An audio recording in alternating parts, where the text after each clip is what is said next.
Hello, my name is Lisa Howell, and I'm a teacher and Canadian of Northern European descent.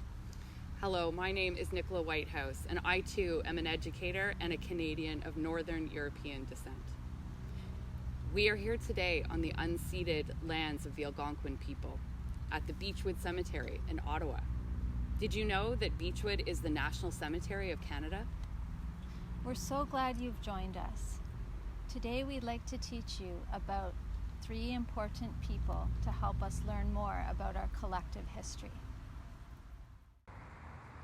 The first person we'd like to talk to you about is Dr. Peter Henderson Bryce. We're actually here at his grave, and you can see how well tended it is. You see many students, teachers, and other community members come to visit Dr. Bryce and to thank him for his service. He was the Chief Medical Officer with the Department of Indian Affairs about 115 years ago. In 1904, Dr. Bryce was asked to report on the health conditions in the Canadian residential school system in Western Canada and the Northwest Territories. What Dr. Bryce found at the 35 schools he visited was devastating and horrifying. Children at the schools were dying of tuberculosis, inadequate nutrition, lack of sanitation, and substandard medical care. Dr. Bryce reported that 24% of all students who had been at the schools were known to be dead. At the File Hills Reserve in Saskatchewan, 75% of the students had died in the first 16 years of the school's operation. We know that schools are places for learning and growth, not places for dying, and Dr. Bryce knew that too. Dr. Bryce went back to Ottawa and marched into the office of then Minister of Indian Affairs, Duncan Campbell Scott. He told Mr. Scott what he had found, and he told Mr. Scott what needed to be done, namely, spend more money taking care of the schools and the students, better sanitation, ventilation, medical care, and nutrition. Although Dr. Bryce's report was shared widely within the Department of Indian Affairs, it was not shared publicly and was not acted upon. His report laid blame on the federal government for negligence that led to the shocking death rates due to communicable disease, primarily tuberculosis. Mr. Scott fired Dr. Bryce instead of listening to him. In 1922, Dr. Bryce published the report of his findings. He called it, very aptly, a national crime. Dr. Bryce is important for us to know about today. Many people say that nothing could be done because people didn't know about the conditions at residential schools. Dr. Bryce shows us that this is not true. He knew about it, he told the government about it, and he told them what to do about it. Yet they didn't listen. In 2015, Cindy Blackstock said, "Both Duncan Campbell Scott and Dr. Bryce were public servants. They were both people of faith, and they were confronted with the same problem. Duncan Campbell Scott chose loyalty to the organization, the federal government, and its purse. Bryce had the moral courage to stand up for the kids and take all the pushback that came with it. Bryce really confronts us with the reality that people knew then about the harms. They had a choice to make it different, and that there were people like him who spoke out." Unfortunately, the Government of Canada continues to underfund services for First Nations children on reserves. You can read more about the historic court case that has been going on for the past 14 years at fncaringsociety.com. Now that you know about these harms, what will you do about it? Please join us in demanding that the federal government immediately stop all litigation against First Nations children and residential school survivors. Thank you.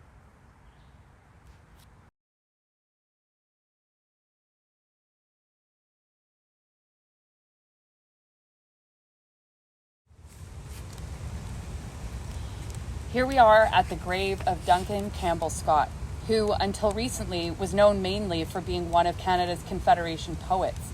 and celebrated for his contributions to Canadian poetry. However, this is not the whole story. Duncan Campbell Scott worked for the Department of Indian Affairs from 1879 to 1932 and was the Deputy Superintendent General of Indian Affairs for 19 of those years. The impact that he had on the lives of thousands of First Nations, Inuit, and Métis children, families, and communities was devastating. As head of the Department of Indian Affairs, Duncan Campbell Scott felt the role of residential schools was, quite simply, to speed up assimilation. He said, "I want to get rid of the Indian problem. I do not think, as a matter of fact, that the country ought to continuously protect a class of people who are able to stand alone.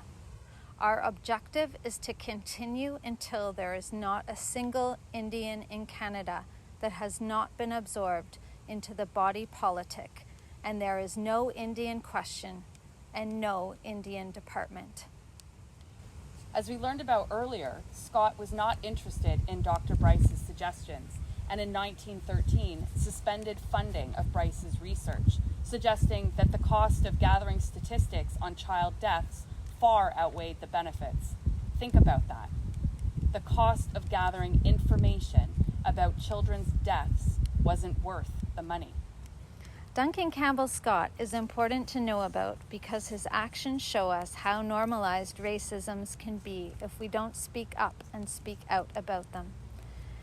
We'd like you to now teach someone else what you have just learned about Duncan Campbell Scott. Once we know, we can't unknow. There's one more person that we'd like to teach you about. His name was Nicholas Flood Daven. Have you heard of him? Probably not. Follow us, and we'll tell you all about him. Here we are at the resting site of Nicholas Flood Daven. Daven was originally from Ireland, but came to Canada in 1872 and later joined the Conservative Party. In 1878, the Canadian government sent him to the United States to investigate Indian education. His report, called the Daven Report, is what laid the groundwork for Indian residential schools in Canada. Daven wrote that as far as the adult Indian was concerned, little can be done with him. He can be taught to do a little at farming and at stock raising and to dress in a more civilized manner, but that is all. Daven believed residential schools where children would stay for the year were superior to day schools where children returned to their homes after a day's education and were still under, in his words, the influence of the wigwam. Residential schools, in his view, were the best option for Indians to be merged and lost within the nation. Can you imagine designing a school system for children to be lost? This is unthinkable. Daven's report was called Report on Industrial Schools for Indians and Half-Breeds. Soon after his report, several government-sponsored residential schools opened. Because of his role and his report, Daven is considered one of the architects of the Canadian Indian residential school system. The Truth and Reconciliation Commission has called the residential school system a cultural genocide. We have learned about 3 very different men today. Their stories teach us that our beliefs about groups of people affect our actions towards those people.